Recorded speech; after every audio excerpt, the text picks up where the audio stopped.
بسم الله الرحمن الرحيم.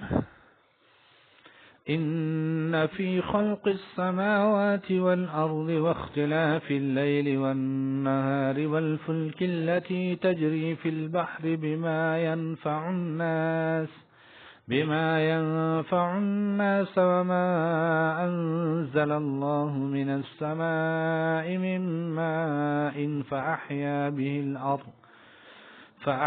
به الأرض بعد موتها وبث فيها من كل دابة وتصريف الرياح والسحاب المسخر بين السماء والأرض لآيات لقوم يعقلون.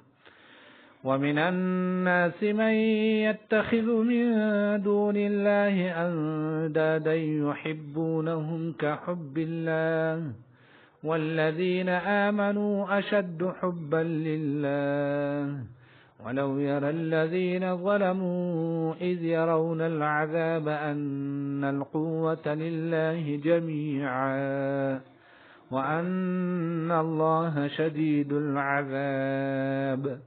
إذ تبرأ الذين اتبعوا من الذين اتبعوا ورأوا العذاب وتقطعت بهم الأسباب.